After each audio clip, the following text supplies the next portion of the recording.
Oh, it's showtime. It's showtime. Here we go. Welcome, everybody, to the Mystery Monday. Usual Mystery Monday photo chat about photographs, the life, the universe, and everything, as usual, in the smartphone photography group, creative smartphone photography group, with moi, 𝗧𝗢𝗚𝗚, here in Paris, or kind of. I hope you're okay, as well as can be expected, right, during these crazy times. And so we've got a lot of photographs to look at. I'll just wait for a couple of minutes in case anyone else comes on. Say hello in the chat. Say you don't have to say who you are if you've told the chat to recognize you. So please say hello and say who you are. If I don't know who you are, if the system doesn't know who you are, it'll say Facebook user, which isn't very nice. You need to go to this place to let them know who you are. So please say hello. And who you are, where you're from, as they say, so I can see who's watching. Because I'm not alone. I know I'm not alone. I've got 3 little eyeballs watching me. No, actually 6 probably. Plus I'm watching me. That's 8. So I've got someone saying hello. Hallelujah. And it is Facebook user. It's a mystery. Da-na-na-na. Okay, so I've got a mystery viewer. That's fine. And I've already lost someone. So I better stop rambling and start looking at some photographs. How can I get rid of this mystery user now? There we are. Hello, Sab. Someone says, Facebook user says, hello, Sab. Yes, hello. And you need to go to StreamYard.com/Facebook and just accept, so I can see who you are when you comment. Okay, StreamYard.com/Facebook. Let's look at some photographs or something. So I'm going to get rid of that now, and we've got a lot to look at. So I'm gonna bring in my stream here. We're going to look at a load of photographs from this week, talk about them, maybe make some tips or analyze them a little bit. And we're going to introduce a new theme, but the old theme was up close and personal. So I said, okay, we're all stuck. Well, some of us are stuck inside, or even if you're not, let's get up close and personal. Let's take photographs of things, very small things that we wouldn't normally notice, and make them look amazing. So that's what I did. Got another comment here. It's Sana. Oh my goodness, Sana, nice to have you here. Well, I just told you how you can be anonymized if you like. So great. So I'm going to share more of this screen with you and tell you what we're going to be up to. We're going to look at some photographs in the Whatever Wednesday theme, where you can put any photographs, not even yours. We're going to look at some photographs in the Feedback Friday theme. One person, notice this, one person submitted a photograph for a comment, and I made a comment and I made a modification on the photograph. We're going to look at the Showcase Sunday, which is where you can put your photographs, in any photographs you want to share. There's no theme, nothing, just photographs you want to share on a Sunday. And then we're going to look at the theme, which is Mystery Monday, and the theme was up close and personal. A couple of things I did want to say before launching in, though, what I've been up to. My current big new project is called Today's the Day, and it's a new website. And no, it's not a website, and it's not going to be a website. Do not make another website, please, Sab. It's simply a Facebook page, and it's called Today's the Day. And I don't think it existed this time last week. So I hope this is new to some of you. If you're watching the replay, by the way, hello. You can still comment. I'll still see your comments, just obviously not now. So this is about making the most of your days, because I believe that if you make the most of your days, you'll make the most of your whole life. But the thing is, life goes by. We don't realize it's going by. There's no sort of significant events that we notice specifically each day or, every few days. And all of a sudden, life's gone by and wow, was that it? Well, I don't know, but I'm guessing it might be like that, and I don't want it to be like that. So I thought, why not use what nature has supplied us with, a kind of mini day or a mini life, if you like. That's what I meant to say. When the sun comes up, we wake up, it's like a little birth. And when the sun goes down and we go to sleep, it's like a little bye-bye, but it's not forever, hopefully, for most of us. So why not make each day count? So this group is really fun. You say what you want to remember this day for. If you haven't done the thing yet, you can say, today's the day. You start with today's the day. Today's the day I do something amazing, or do something nice, do something memorable. And if you've already done it and you want to remember it looking back in the evening, you say, today's the day I did this nice thing. So that's the idea of that. And already some people are putting some really beautiful things in there. It's really, really sweet things. And actually, I do believe that some people are doing some things that they wouldn't have done otherwise because of the Today's the Day group, or at least noticing them, at least noticing that that was a good day. It wasn't just a day to forget. It was a day when I did something nice. Yes, because I did this. So that's great. For example, we had one guy, he said, I won't name him just in case, okay, it's a private group. He said, today's the day I played a board game with my son instead of checking Facebook or something. Although obviously to put that in the group, he must have been on Facebook, but you know what I mean. So that's nice. That's really nice. And for me as well, it's inspiring me to do stuff. Okay, so there's that. And I've just started a new project, another new project. And this one is called the Burnt Paw Project. And the Burnt Paw Project is to, I've just seen I've got someone who's liking this, but that doesn't necessarily mean they're watching. So do say hello if you're watching in the comments, and say who you are. Otherwise it'll just say Facebook user. This is a new project, just started a few minutes ago. It's going to be an artistic project, and it's going to last for a few days, maybe a few weeks. And I've called it Burnt Paw Project. Instead of doing nothing, I thought I would do something to help someone. And I've got a friend who's Australian who made a kind of a video plea for the trees, because a lot of the trees have gone. That means the animals like the kangaroos, the koalas, the kookaburras can't eat or shelter.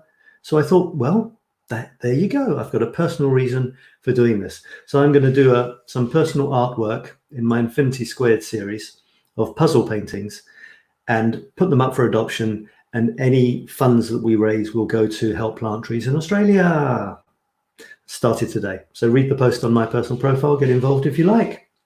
Okay, let's launch into some photographs. That's what you're here for. Maybe not to hear me rambling. So let's have a look.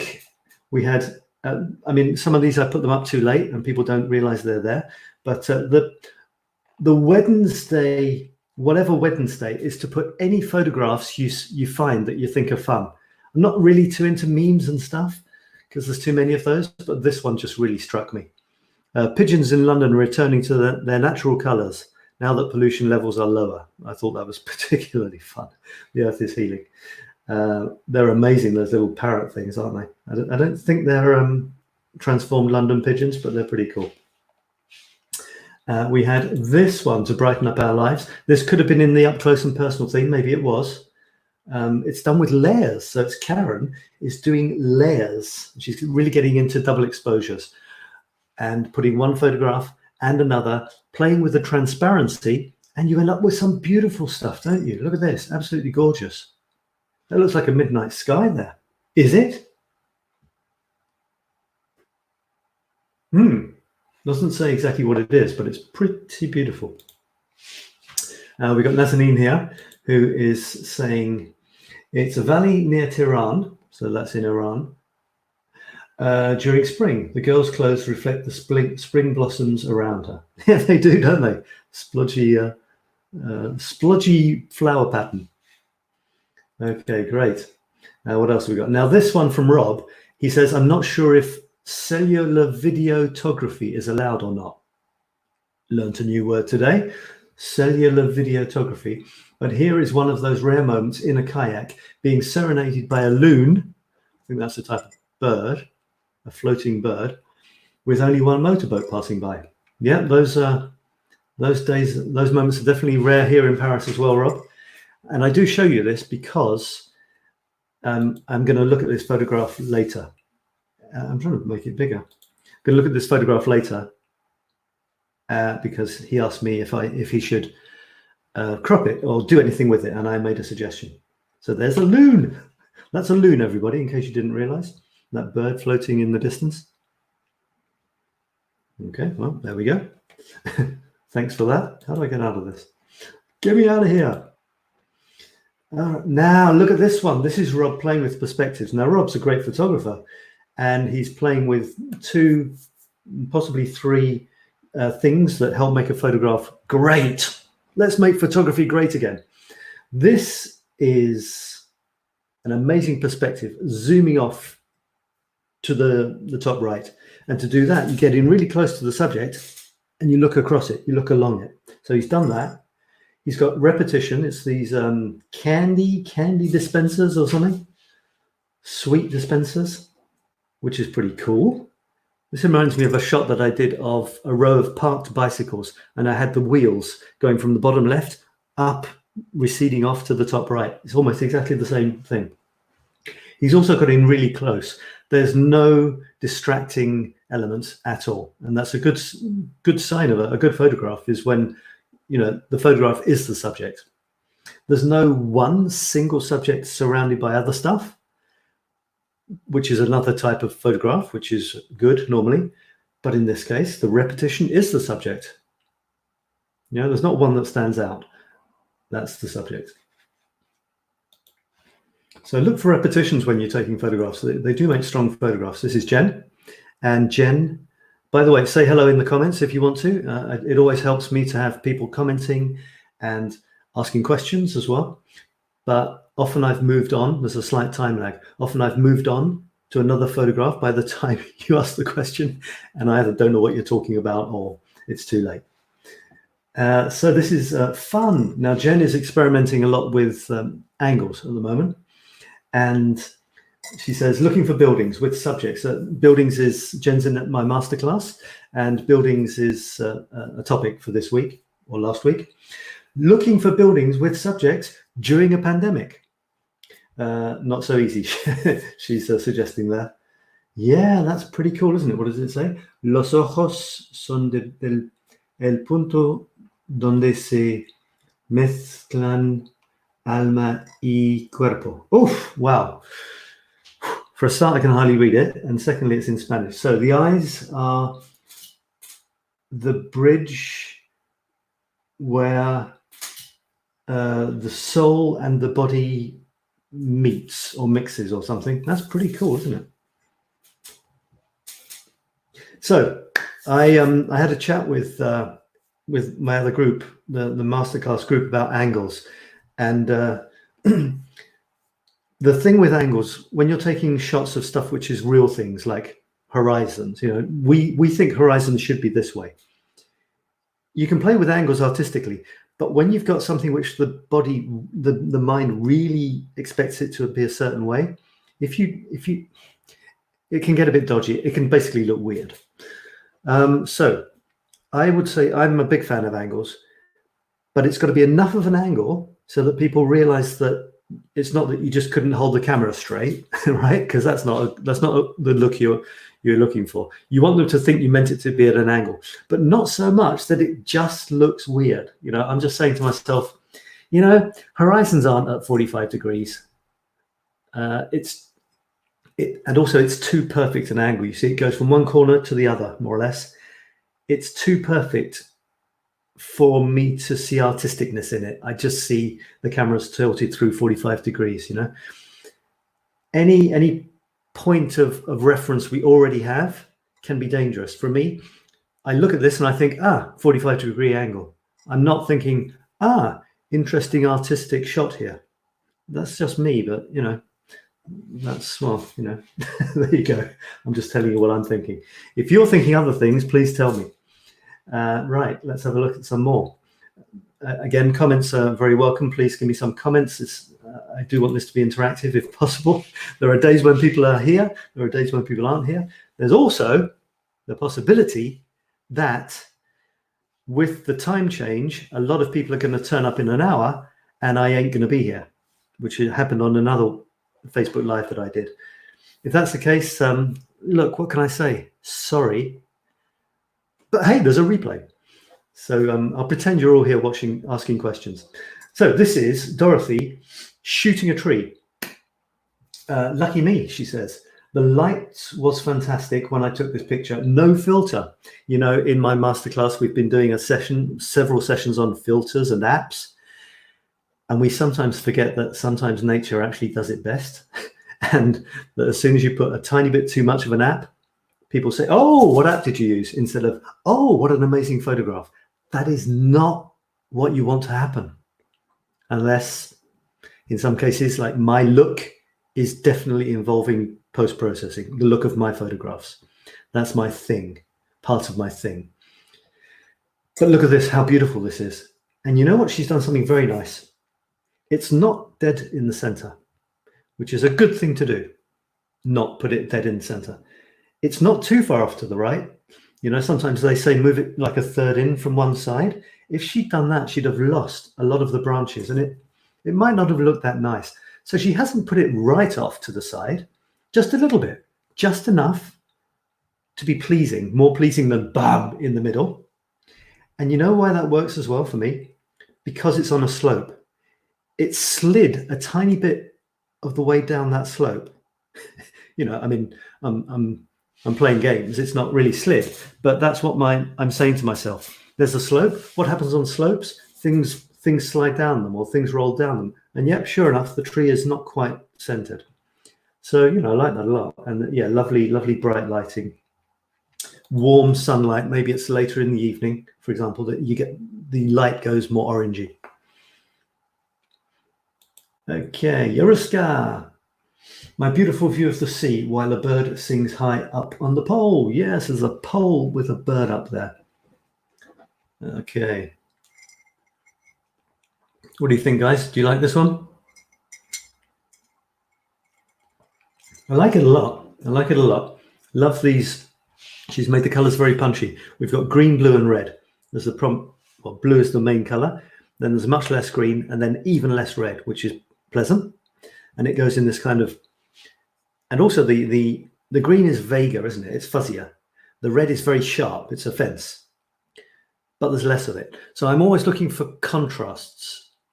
Like, for example, if you have a lot of one thing and a little of the other, why not make the thing you've got a lot of kind of boring or kind of similar, but the thing you've got a very small part of, make that really interesting.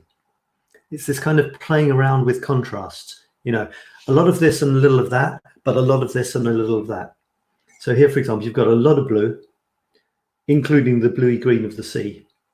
You've got a tiny bit of red, nicely framing the bottom left, as does the green further out. But the red is very intense, it's very sharp, whereas the blue is vague. I love, if she hadn't had this lamppost with the bird, that would have been a huge mess of blue with not much happening. I mean, there's that kind of hill thing there, mountain, whatever it is, but still, there'd have been too much blue. So she's got this wonderful subject at a funky angle, not too much of an angle to disturb me. Like I said, it's not 45 degrees, it's just a bit. It could theoretically be at that angle, you know, might have fallen over a bit. We can see the horizon. It's not really the horizon, you see, it's the land. So we don't really know if that's the horizon or not. Because when you've got a bay, the bay can make the edge of the water look curving towards you, but the photo is still horizontal. So I like that a lot. There's one thing, though, that I would be careful with. Really, everything is wonderful. I love this photograph, except for one thing, and that is the post-processing. It's gone pixely. It's gone really, really pixely. You can get away with it once, but as a general rule, you know, watch out for that. It doesn't look nice. It's I've done this. I've done photographs where I've said, I remember I took a photograph of the Eiffel Tower. There was a bird flying past. I really wanted that bit of the shot, but it was a tiny bit of the original photograph. But I really wanted it. So I zoomed in, made that the photograph, blew it up, did some post-processing, and bam, there were like pixels were this big, you know, which is like here. So you can get away with it once, but something to watch out for. Basically, I say stop post-processing when computer elements get bigger than photographic elements. This is cool. Now, I've seen another version of this that she did where she was playing with an app, which is absolutely fantastic as well. That's the raw version, and it's really cute, really nice. You see what it's made of? It's made of horseshoes. And it's a little guy with a little cowboy hat on. So cute. And what else have we got? This is Rob doing a late connection entry, capturing a smartphone. And I think the website that he has actually chosen for both screens is absolutely fantastic. As for the photograph, it's a fun photograph. And I did wonder how he kept the smartphone up, and he said something like, "Ha, the magic of creative props." So good on you, Rob. Good on you. And have we seen these before? Sometimes I look at these in other groups as well, and with my masterclass. So this is a sign of the times. This is from Carolyn Street, who's actually, I think she sounds a bit like a Londoner, almost like me, but she lives somewhere like Singapore. And she says, sign of our times, to be parceled off to my sister and co in London. So sending chicken chow mein, is it? Chicken flavored instant noodles from, I think, Singapore to London in these times of strange times. This is Jen with a wonderful picture, isn't it? Absolutely great. Typical sunset. Oh, typical sunset, you know, nothing special. Beautiful horizon, farmhouse, clouds. Not sure why I am obsessed with clouds. Well, what is the reason you find a song wonderful to listen to? Yeah. Why do you prefer one color over the other? You don't need. I know that you don't need to know, but I'm just saying as well. You don't need to justify why you find something beautiful, or why you find this angle cool and this one not cool, or why you prefer this music to this music, or this sport to this sport. You know, there's no rhyme nor reason. There's just something, and this is nature. We're attuned to nature. We like colors. They're very important for us. And, you know, I look at this and I say, it's beautiful. I don't know why I think it's beautiful, but I do. Now this is a nice example of a rich bottom third and a pretty vague, just mishmash of, you know, tones and mottled sky for the top 2/3. Wonderful. You see, it's exactly what I was saying. Bottom third, so it's less than the top 2/3, but it's much more intense in what it's offering us visually, including the sunset.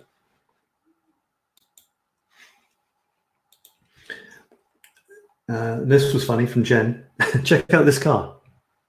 Hello. I guess, well, you wouldn't have to reverse if you got in the right side. That's pretty amazing, isn't it? Lovely colors. I mean, I guess the colors are real because the rest of the photograph doesn't look like it's been processed. Absolutely stunning colors. 3 of my fetish colors have been pink, blue, and purple for many years. So that pleases me greatly. 2 steering wheels. Amazing. Now, this is me. Why did I put this? Oh, I think we're on, what are we on? We're on, I can't remember what day we're on.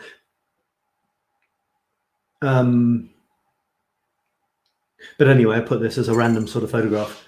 You know, weird happenings. You get on the train in Paris, when you used to be able to get on trains, you'll see some guy looking like a rugby guy with a black eye next to the Queen with her tiara or crown on her head, and then a little girl with poor on her forehead. It's just funny goings on, isn't it? You want cool photographs, you got to be in the game. You got to be wandering around, looking out for stuff with your smartphone kind of ready even if you're going to pretend that you're phoning, and you'll find all sorts of crazy stuff. That's why street photography, which for me isn't necessarily in the street, it's basically anything unexpected when I go out and wander around is street photography for me, even if I'm in the train and there's some amazing stuff you'll find. Right, Feedback Friday. Again, say hello if you've just popped in, and it would be nice to hear from you and to say who you are. If you have any comments, if you have any questions, then that would be nice. If you're just happy to listen, that's okay, I get it. Now this is coming on to the shot. This is why I showed you Rob's mini video, can't remember what he called it, I had a fancy name for it, and very long. And he said, my sister and I kayaking in 𝗙𝗓𝗡𝗕𝗕𝗢𝗡 Bay. Very nice name. There are these two lilies, you see. Those are two lilies. And she actually is, yeah, she's storming through a bunch of lily pads. He says, this is on the theme called Feedback Friday. So on this theme, if I ever actually get it going properly, people will put their photographs in for friendly feedback from you guys and maybe me if I'm around. And he says, do I crop in tighter or leave the scene as is? Oh my God, what's he saying? Do I crop in tighter or leave the scene as is got context? As it's got context? Well, this was my suggestion. Where's my suggestion? Yep, that's my suggestion. So what have I done? I've just chopped off the edges. The reason I did that was because I thought there was a lot of stuff on the left and right which wasn't doing that much. Ideally, the whole shot might have been better if there was more space on the right and less space on the left. So we could have left it like that. Ideally, I'm a square guy. I like square photographs. So ideally, I was thinking, can I make this square? Well, I could have, but I'd have lost one of the lily flowers. And I could have lost one of the lily flowers. This one on the right, for example. But I thought, isn't it kind of cool to have one on the left and one on the right? It's a bit like it's a studded thing. It's like studded and it's on the wall with a couple of studs, those two white studs. So I didn't want to do that. So I cropped just to the outside of each of those. And I didn't crop top or bottom at all because I don't want to lose any of Rob's kayak. I don't lose any of the sky because it's quite nice. And something else which is nice about this now is that Rob's kayak is slightly off to the left. The point of his kayak is coming towards a third in. It's not quite a third in. It's a bit more there, which is good. It's not dead center. I mean, it could have been dead center because the lilies are dead center, aren't they? I mean, the lilies are equidistant from each side. So why not have the nose of the first kayak or canoe in the middle? Well, the one he's looking at, his sister, is turned to the right, and it's whenever there's a direction given in a photograph, like she has a direction to go in. Her nose is headed somewhere. Isn't it nicer if she has a bit of space to go into, even if it's just imagined? And she does. There's more space in front of her than behind. So there we go. Those are my ideas on that. Right, let's move on. That was Feedback Friday. We've had this one, which was Whatever Wednesday. It was Whatever Wednesday. That's why there's a crazy car. There's my crazy people in the metro. It was actually Halloween's evening, so that's why there were crazy people. Showcase Sunday. And did we get anyone here? Not too many people contributing here because I think I put it up later. Anybody? Did anybody contribute except me? I normally try to put an example. Yeah, all I did was put a couple of photographs and I asked if you preferred. I had this terrible dilemma. This is definitely a privileged person's dilemma.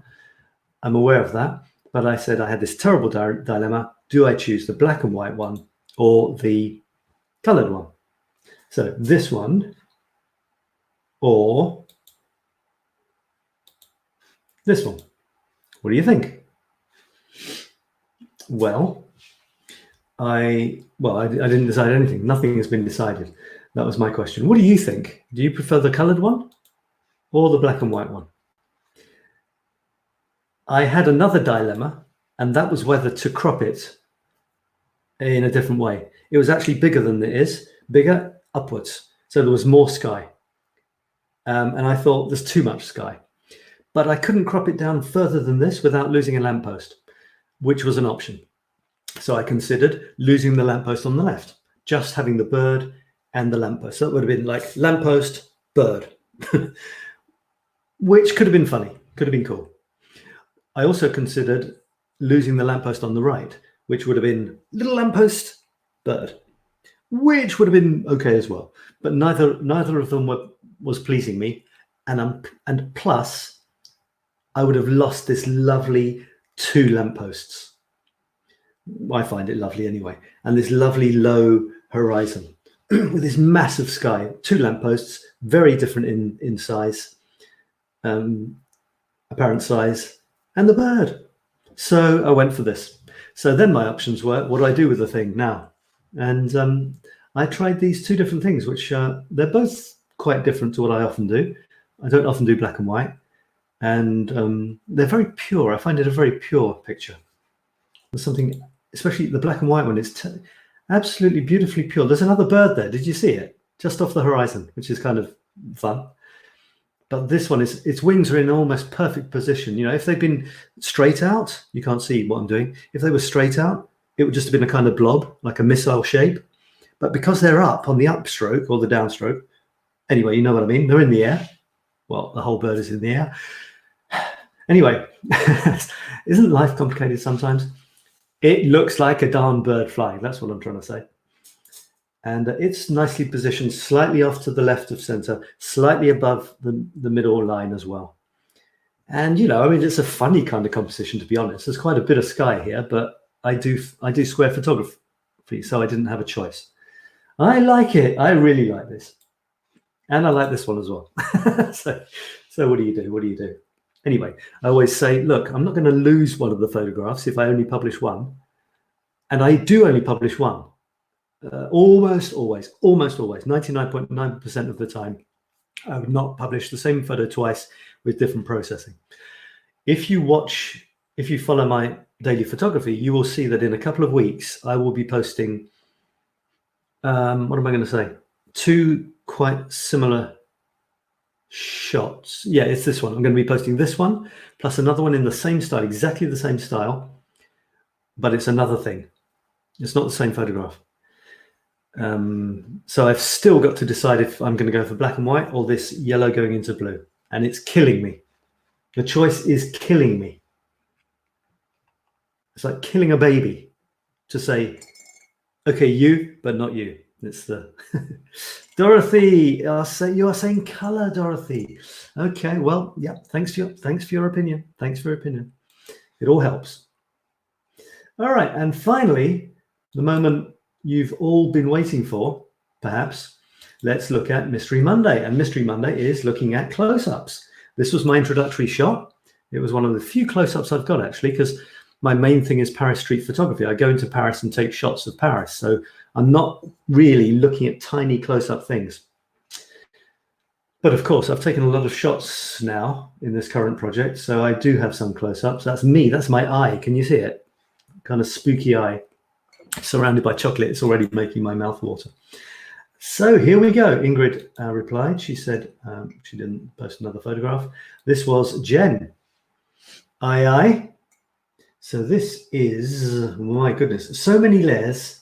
I'm not sure if it's a color or reflection in it. Is it, or is it what I'm looking? Oh my goodness. Is it, or is it, and what is it looking at? So many layers, I'm not sure.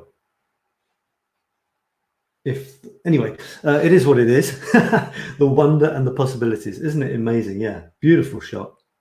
Absolutely stunning. She did a selfie of her eyeball as she was looking out the window.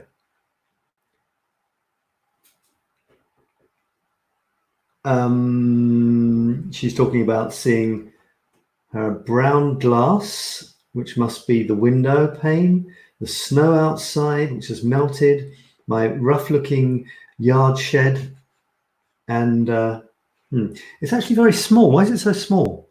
Did you post-process it so much? I guess you took a photograph of yourself and it was your whole head. And to get it that big, the whole picture ended up being quite small, which is why it doesn't go any bigger. Yeah, it is incredible. Look at the eyelashes. Every single eyelash you can see. That's amazing. Absolutely amazing shot. Stunning example of a selfie, of a close-up. Very, very impressive. I mean, that's, in my eyes, that's going to be one of my top 3 before I've seen any other photographs. This one reminds me of a double negative in class that we looked at yesterday. Yeah, stone and tree branches. So she's put tree branches, double exposed it with a stone. That's great. Is it close up? Well, I guess maybe the stone was close up. All right, great stuff, great stuff. This is Jen again with a photograph. Oh, it really is sharp. I didn't blow it up. I thought it was a bit fuzzy. She says, this is a very interesting question. How do you achieve a close-up image of a flower half bloomed using flash? It doesn't work. What doesn't work? The flash goes on the outside and not in the middle. Yeah, so, you know, this is more a problem with big cameras. But I guess with a smartphone, you might have the lens and the flash not absolutely slap bang next to each other. Yeah, I mean, they're very close because the smartphone isn't that big, is it? But still, if you're getting really close, it might be that the flash is actually out of the flower. I guess you could say that. Yeah, it's possible. But the real thing I want to say here is don't use flash straight on with flowers. It's not a good thing to do. It's actually a disaster. It's the same for portraits. You flash someone in the face, what do you get? You get a kind of ghost, scared ghost looking thing. And if it is well exposed, it's still horrendous light in terms of being flattering. It's awful. You know, face on, flash in your face. It's a disaster. There's no modeling of any of the contours, the cheekbones, the lips, central lips, the jaw, but forget it. You know, it's just like, you're like a ghost. And the same with flowers. You know, you lose all the delicate little details which you would get with a softer lighting. Maybe I'm exaggerating a bit. You know, you can get some photos with flash, they look okay, but they're nothing compared to natural light or fancier light. So watch out for using flash. I mean, why would you use flash on a flower? Well, you might use it on a flower to, if the flower's moving a lot. I mean, flash is very, very fast. So it's going to freeze everything, including a flower, a delicate flower, which is being blown in the wind. But you've got this problem that I just talked about a second ago. Otherwise, well, you can take a flower inside, can't you? When you're this close, you don't know where it is. It might be in your living room. It might have ropes tied to it, so it's not moving, for all we know, which is another thing you can do. Try window light on a flower. Try soft window light. The room will give it some ambient light from the inside of the room, but most of it will, you know, it'll be much brighter coming from the left, with some from the right, for example. And it'll be a lovely soft light. You're inside, if you're inside, so there won't be any wind to blow it. That's one of the biggest problems with taking flowers in nature. The wind blows them. So that's what I suggest. So what you've ended up with, that is actually a very beautiful picture. I don't know why you're... Okay. You're so close. When you get really close, the depth of field gets very, very narrow. In other words, the bit that's sharp. So that's happened here. You know, check this out. What is sharp here? Anything? Well, yeah. You look at the grains of pollen, I guess, on the inside. It's right down at the base of the flower, isn't it? There's these grains of pollen. Where I'm poking my little finger there, it's sharp as you can hope for. And also the crease in between the bits of the flower there, next to the pollen, that's sharp. It's about the only thing that is. This line here is quite sharp because it's on the same plane, you see. But as soon as you go a little bit further out, like this, whatever they're called, pistils, stamen, I don't know, they are sticking out towards us. They're not sharp, they're fuzzy. So somehow she's managed to focus on the inside of the flower and not the thing sticking out towards us, which is already quite a feat. But what would you really want sharp here? Maybe it would be these pointy things. Maybe that would be more impressive than having the base sharp. So tons of considerations there. Very interesting. Well done. This is me messing around, saying that. What do I say? I say not very inventive, but so much part of my life right now, and always actually. You can see that I'm not clumsy at all either, can't you?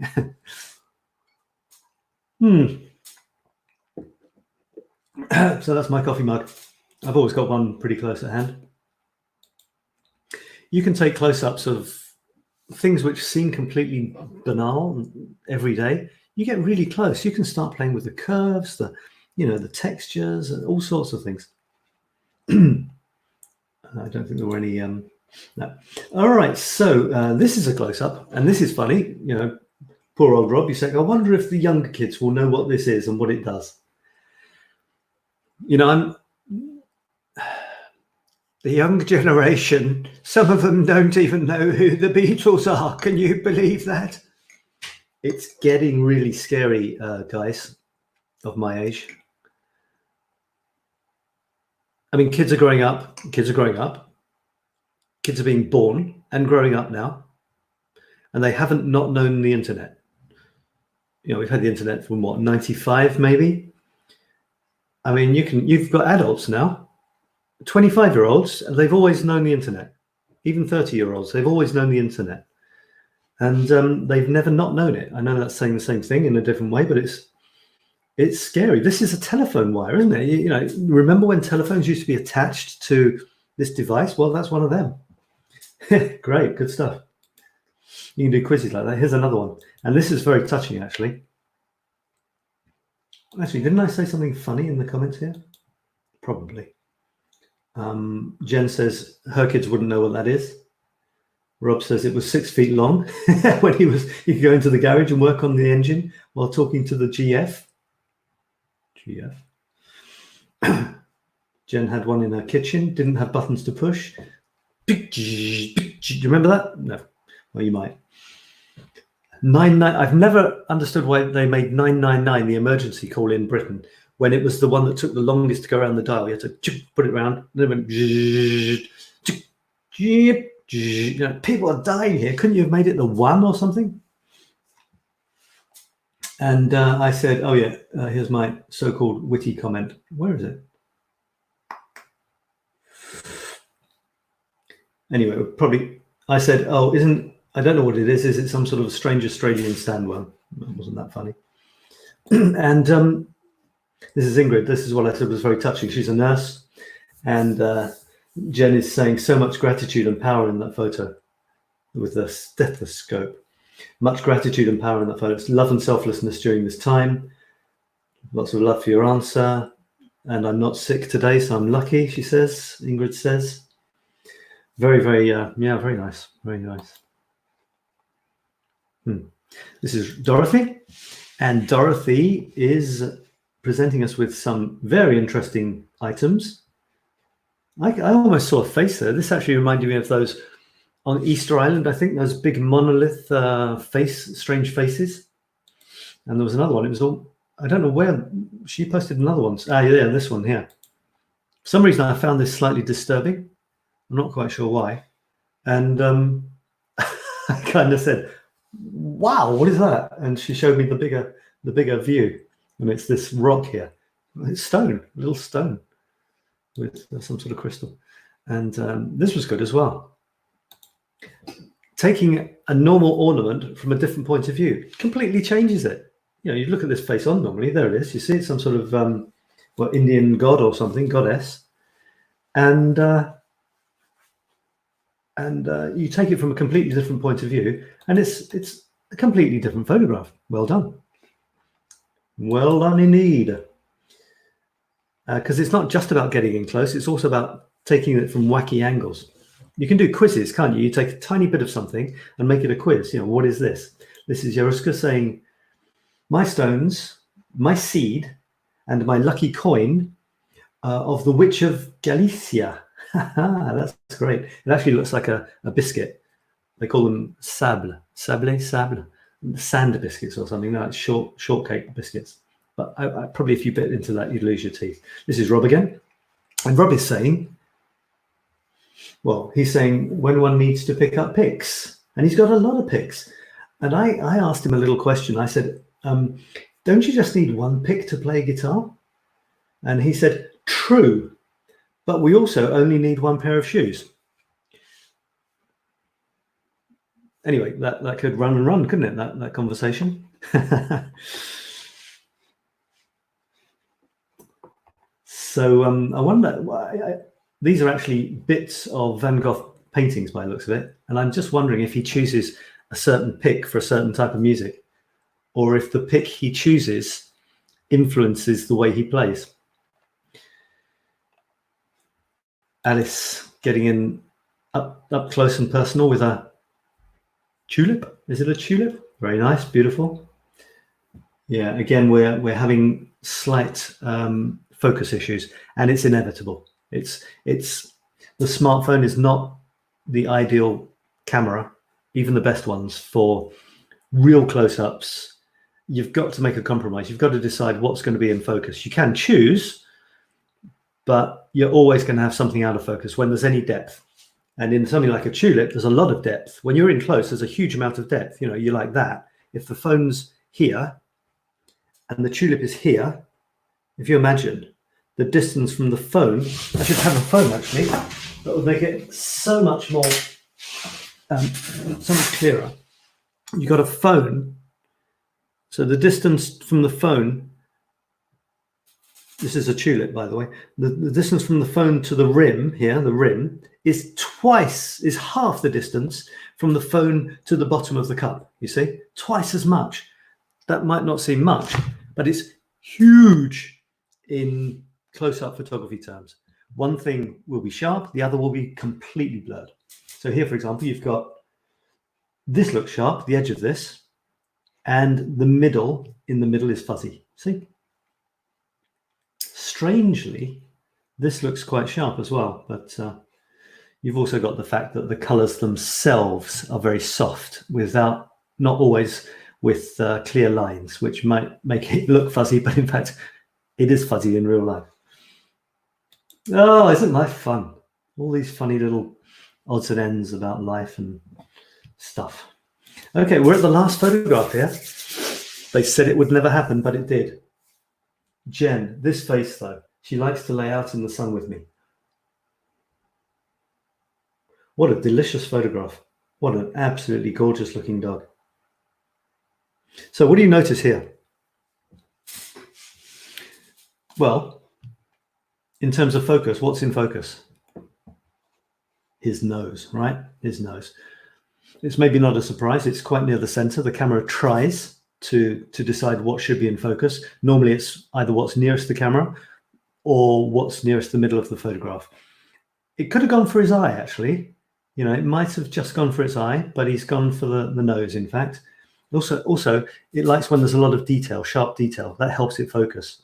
So maybe it couldn't focus on the fuzziness of the fur, but it focused fine. Because look at the sharpness of the nose. Every little, crevice in the nose is sharp. And the hairs are sharp. The only problem with this is, dogs have big pointy noses, most of them, unless they're pugs or have been in a head-on accident with a wall. So it's exactly the same as what I just said with the flower, right? The nose, this is the camera, this is the flower. The nose of the dog is like the rim of the petals. The eyes of the dog are like the bottom of the cup of the flower.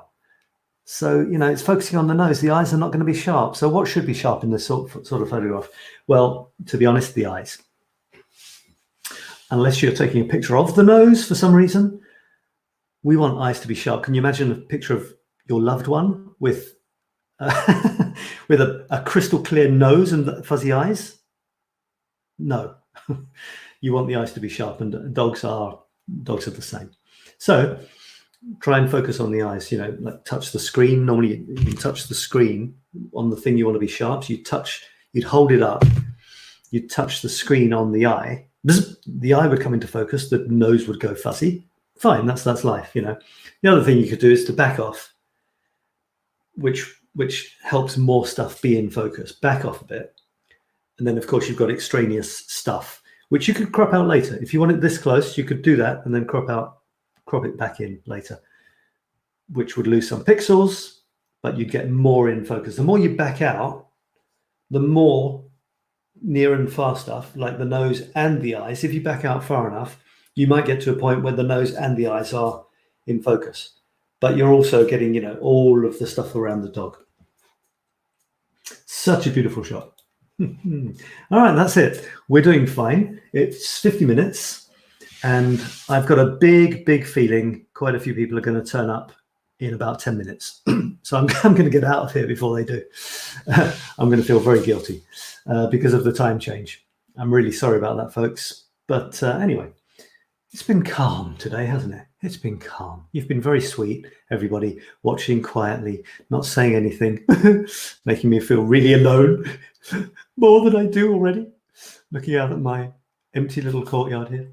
And I hope you've enjoyed it anyway. I certainly have, and I hope you've got something from it. And the next theme is actually, I don't have a theme. Does anyone want to give me a theme? I don't have one. Oh my goodness. I've got nothing more to say. I don't have a theme. I'm going to go into panic mode. So while I'm doing that, let me tell you that there is another group. It's a sister group or a brother group, if you prefer, or maybe they're brother and sister. Anyway, so it's for writing. It's for creative, starts with creative. You see, they're sister groups. Creative Smartphone Photography Group.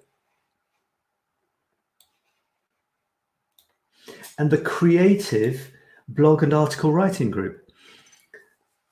And it's the same format. It's exactly the same. The only difference between these groups, there's two differences. One is this one's about writing, and the one we're in now is about photography.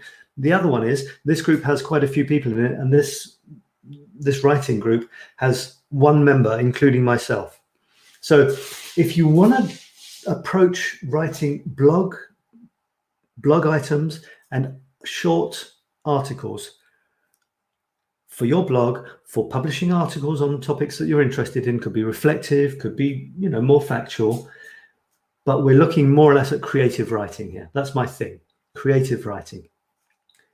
I'm going to start this group. Well, it exists. There's no one in it yet. It's going to be very much along the same lines as this. We'll do a weekly Facebook Live. We'll look at your writing. There'll be themes, and there'll be a masterclass in a few weeks on this topic. And there might be also a 5-day challenge to lead into the masterclass. 5-day challenge will be free, of course. So that would be great. It's just I don't have anyone in the group yet because I think no one knows about it. So there's that. Join the Today's the Day group as well, if you like. It's such fun. Really, really wonderful fun. If you don't know what it's about, then you can read the blurb. It's just type in Today's the Day in Facebook, looking for groups. It's about appreciating every day of your life, specifically for a specific thing, and thereby appreciating all your life. And we're already getting some beautiful interaction there. And I've just started a new thing, which is called the Play the Burnt Paw Project, because it's a game. You play and you help the poor wildlife in Australia that is suffering. The coronavirus and everything. It's all the other stuff that was going on before, including all the problems, is still going on, plus the coronavirus. So I just wanted to take the focus off this for a moment and onto something a bit more joyful. I mean, it's not joyful what happened, all the fires in Australia and the suffering wildlife, but it'll be joyful helping them, I think. So it's an artistic project. If you participate as a player, you end up with a wonderful little piece of art, which links you to other people around the world as well. It's a really, really intriguing, fun project. I'm very excited. I'll be doing it with some collaboration from others. I mean, I'm doing the painting, but any Australian friends or anyone who loves Australia who would like to promote this, talk about it on their blog, they can. On their Facebook page, they can. The funds raised, the small funds raised, it's a matter of a few euros. If you can just enjoy watching what's going on. But if you actually want to play by having a little piece of art, it's a few euros, and the proceeds from that, with no profit for myself at all or anyone else, will go to planting trees in Australia. One of the biggest problems of the animals now is that they don't have anywhere to shelter themselves or to eat. So you know, they help the kangaroos and the koalas and the kookaburras and things like that, which doesn't change the fact that I still have no theme and no one's giving me one. So what should we do? What would be a good theme? For inside, we're stuck inside. I'm kind of thinking people, maybe something to do with people. What about portraits? What about a portrait of someone? Someone you live with. Would that do? Would that be okay? A portrait of someone. Make it interesting, make it different, make it unusual. Don't make it the same. I'm not talking selfies. We've done selfies. Someone else. I'm sorry if you live alone like me. Could be a bit tricky. In which case you could do yourself. But I'd like portraits of someone you live with. A really nice picture of someone you live with. Try and make it creative. And then we'll talk about it next week. Okay? All right, that's it. I'm going to go before people come along and say, hey, I thought this was starting just now. Oh, I've missed everything. I'm really sorry if that's the case. It's this international time difference, you see. The clocks did whatever they did in America a while ago, a couple of weeks ago, and they're just doing it now in Europe. They just did it last weekend, so we're still trying to sort that out. Okay, that's it for now. Thanks for watching, and I will talk to you again very soon. Bye-bye for now.